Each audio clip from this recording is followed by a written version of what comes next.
Bom, neste vídeo vamos continuar com o nosso exemplo de aproveitamento de informações geométricas do lote e vamos ver um pouco sobre a estruturação dos dados em nossos fluxos de trabalho.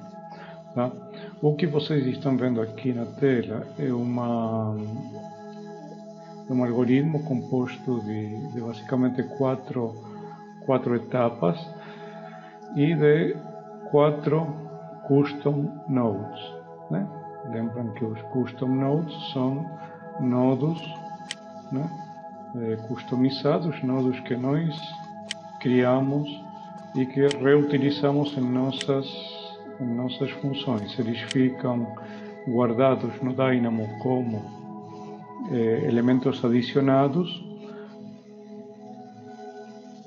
Os nodos customizados ficam guardados em uma pasta específica que vocês vão encontrar no menu Settings, no gerenciamento de nodos e caminhos de pacotes, né? Ficam inicialmente gravados nessa pasta, que é por default a do Revit Dynamo, né?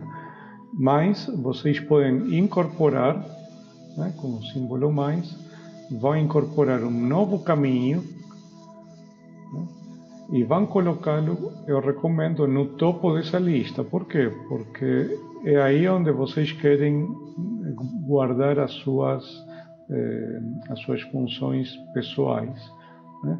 Então coloquem essa pasta sempre no topo. E se vocês organizam uma biblioteca também com funções específicas, organizem bem essas pastas, porque é importante que os elementos não se misturem com os elementos do sistema específico, ou seja, tentem sempre separar o que é de vocês do que é do sistema. Bom, vamos analisar uma questão importante que tem a ver com a estruturação dos dados que entram e que saem desses nodos customizados. Vejam o seguinte, eu vou colocar aqui na tela dois nodos, né? O nodo desliza e o nodo desliza dic. Vejam qual é a diferença. Tirando de lado que aqui tem algumas entradas, alguns inputs a mais, o que salta mais à vista é que nesse nodo da esquerda eu tenho todas essas saídas e no nodo da direita eu tenho apenas uma saída. No entanto, aqui eu vejo que tenho um dicionário, né? E aqui tenho uma função. Então esse nodo é um nodo, né, customizado, que é tratado como função, e aqui tem um nodo customizado que é tratado como dicionário, tá? E sim, vamos analisar, vou entrar nesse nodo função, duplo clique e entro no nodo div. Então vejam aqui esse nodo tem os inputs, né? Nós já havíamos visto isso em outro vídeo. O input é um nodo específico para a entrada do dado nos nodos, e tenho um monte de outputs, né? E para cada output tenho um nodo específico que está saindo, né? Está permitindo a saída dessa informação, né? Que vai levar o seu label, né? O seu texto, né? Para a seguinte função, tá? Essa é a estruturação, digamos, linha a linha, né? De todas essas funções. Então, para cada linha de declaração que eu tenho no nodo, eu posso ter uma saída individualizada para essa linha, tá? Vou fechar esse nodo. Nesse outro nodo, foi trabalhado de maneira diferente. Em vez de ter todas essas saídas, né, configuradas, eu tenho apenas uma saída chamada dados, né, que está me dando inicialmente um dicionário com os valores anulados. Claro, não tem, né, esse nodo por enquanto não está sendo usado, então todos os valores do dicionário estão com valores nulos, né? Mas o importante é que a extração dos dados, em vez de ter sido feita individualmente, declaração por declaração, né, a partir dessa linha de saídas, foi colocado um único output, chamado dados, no qual está saindo o conteúdo de um dicionário a quem eu denominei DIC, né? Esse é o valor do dicionário. E temos outra aula também em relação ao uso de dicionários, né? Acho que foi a aula de padrão ondulatório, né, onde eu expliquei o trabalho de dicionários. Então, aqui que eu estou fazendo? Eu estou extraindo as variáveis de cada uma dessas linhas de declaração, né? Estou dando uma chave para o nome da variável e em outra lista tenho o conteúdo da variável, né? E com isso formo o dicionário de chave valor, né? Então tenho todas as chaves, né? Aqui tem mais ainda ocultas, né? E tenho os seus valores. Então, essa forma de trabalho, né, que por um lado requer um pouquinho mais de atenção, porque eu preciso levar um controle de que está saindo, preciso ter um certo cuidado para não repetir nomes, né? Aqui, se eu tenho uma lista muito extensa de informação, tenho que ter uma certa parcimônia nessas revisões que nós fazemos antes de utilizar a função, né? Então, se por um lado tenho essa complicação, por outro lado, vou começar a ter um controle sobre a estrutura da minha informação, a estrutura dos dados do meu processo, do meu fluxo de trabalho configurado, tá?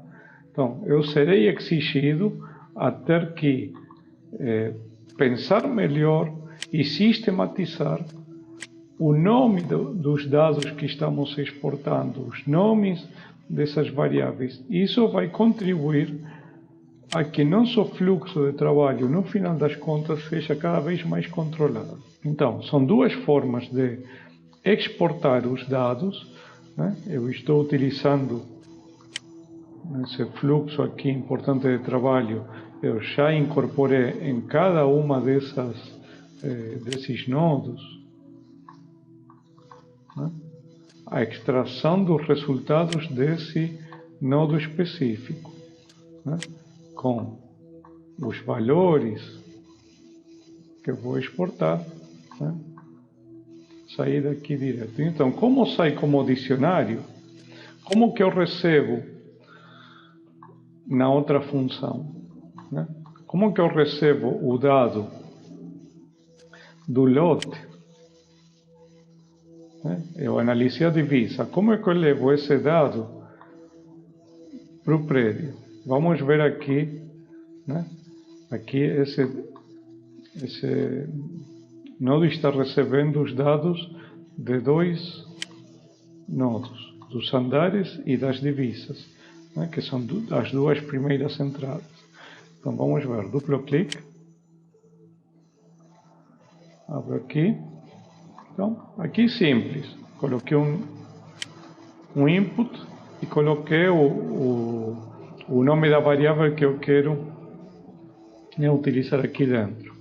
Então recebi aqui o dicionário do lote e o dicionário dos pavimentos. Muito bem. E agora vejam como extraio os dados. Tenho o nome do dicionário e, entre colchetes, coloco o nome da chave que abre esse valor.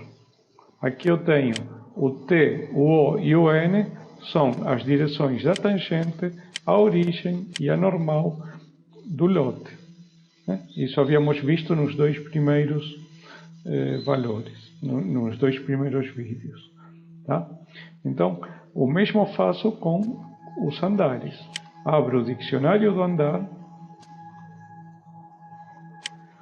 e extraio os andares, a cota e a quantidade de andares do embasamento. Já vamos ver isso agora, como funciona. Tá? Então, eu estou utilizando um dicionário como elemento de estruturação, né, dos dados que vão fluindo dentro do nosso algoritmo programado. Tá? É um método de trabalho. Em vez de exportar aqui linha por linha, né, eu guardo esses dados, né, eu acumulo esses dados em um dicionário, né, que é em si mesmo o valor de todos os meus valores, né, o conteúdo de todos os meus valores, né, ou os conteúdos parciais dos meus valores.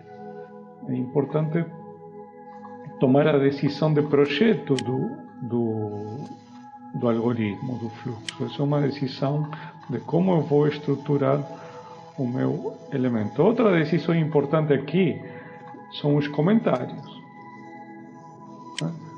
O comentário e a segmentação dos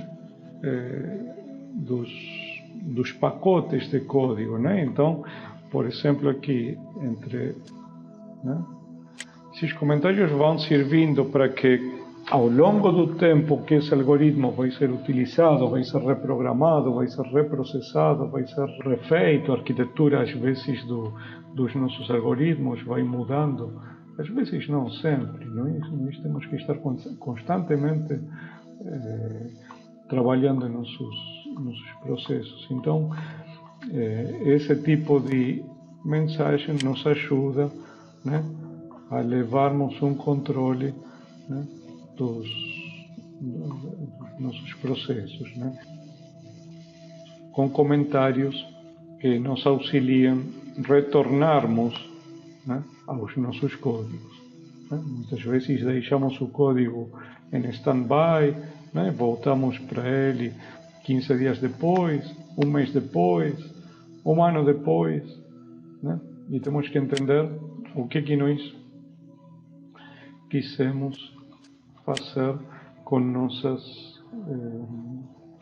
declarações. Né? Então, a leitura, né, do código, a legibilidade do código, é importante mantê-la, né, sempre em bom estado, digamos, né? Sempre ter uma metodologia de trabalho nesse sentido. Bom, já vimos como esse dado flui, né, e vem ao nosso outro nodo e como no outro nodo o podemos visualizar. Só que eu vi isso dentro do nodo. Entrei no nodo, né, e analisei dentro do nodo. Vamos ver isso fora do nodo. Ou seja, estou aqui com o conteúdo de um code block pronto. Então, como posso visualizar o conteúdo do dicionário que ele me propõe? Afixo a interface dos dados e visualizo o conteúdo desse code block, desse nodo, né? Desse nodo customizado, melhor dito, né? Então, aqui eu tenho uma lista com todas as chaves e com todos os valores do dicionário, né? Vejam que esse dicionário é bastante extenso, né?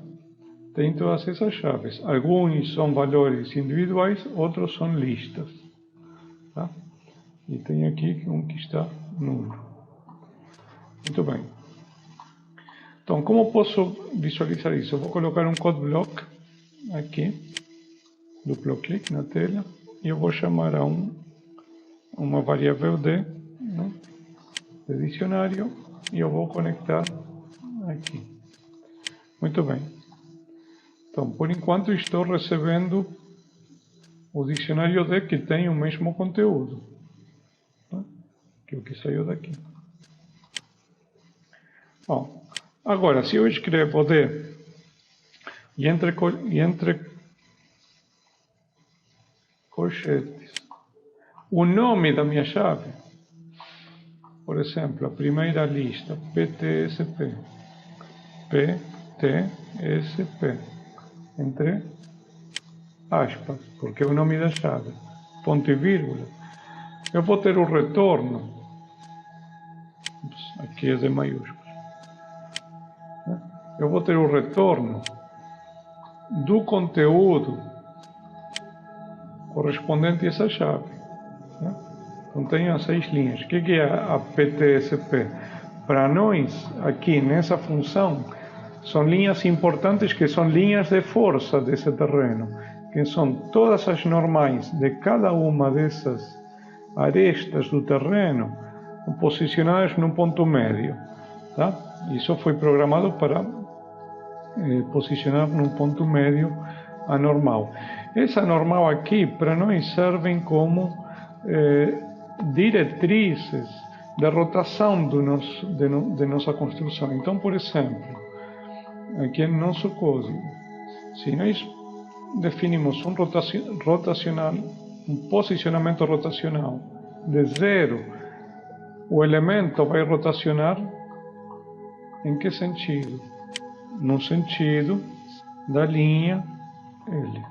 Eu também tenho guardado a linha T, que é a transversal dessa linha. Então são as duas direções ortogonais desse lote passando pela linha média.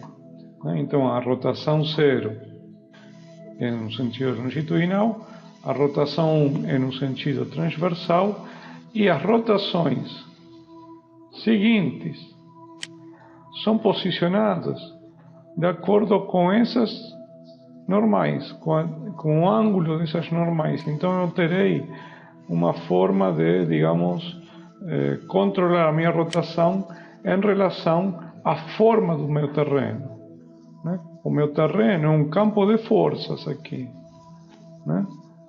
Um campo de forças. Então todo o projeto tem de alguma forma que estar associado a um outro elemento através desse intercâmbio de dados formais, né?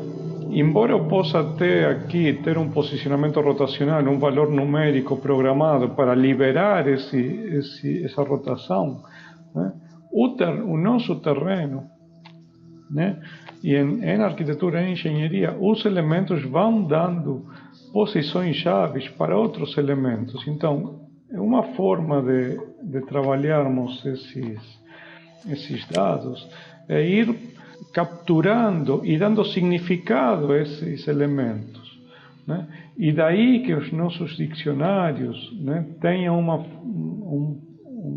função fundamental, porque eu vou guardando significados, vou guardando valores, vou guardando uma biblioteca de especificidades desse elemento que estou analisando, seja um terreno, uma porta, um corredor, o que for. Então, quando se modela em BIM, né, nós estamos trabalhando com uma estrutura de informação, novamente, eu repito, estamos trabalhando com uma estrutura de informação pré-definida, mas tem muita informação que ainda não está definida, né? E somos nós que vamos defini-la como projetistas, né? E é o nosso algoritmo que vai guardar essas informações, né, com uma memória de qual foi o nosso processo. Então, pensem que a programação não é uma questão apenas de programadores, é uma questão de projetistas, né? é uma questão de projetista. Se isso aqui pode ser pensado com uma metodologia de pensamento do projeto, né? Quais foram os elementos que deram origem ao nosso projeto? Foi a forma do terreno, foi a origem dos ventos, foi a posição do sol, foi o quê? Formalmente pensando, né? Evidentemente. Então, toda informação que eu possa guardar e significar e estruturar, é importante que eu faça, né? Seja numa planilha Excel, ou seja em um algoritmo de Dynamo, ou em algum outro algoritmo qualquer. Mas, né, o importante é continuamente estarmos estruturando informação. E essa é eu acredito que seja uma metodologia de estruturação do código que vocês têm que pensar com atenção. Não deixem perder esses dados. Não percam esses dados, né? Vão guardando esses dados em dicionários. Ainda que vocês pensem que tem muito significado para estruturar, guardem e estruturem, reestruturem, voltem atrás, refaçam o processo, né? É isso que vai, aos poucos, vai configurando a memória completa do nosso projeto. É a acumulação de processos, né, significativos, né? Não processos aleatórios, processos que são controlados desde o início. Bom, no próximo vídeo vamos finalizar essa série de trabalho com o lote. Eu vou explicar algumas técnicas, né, para estruturar compaginar o prédio dentro do terreno, né? Mas eu vou deixar isso para um próximo vídeo para não ficar muito cansativo esse vídeo.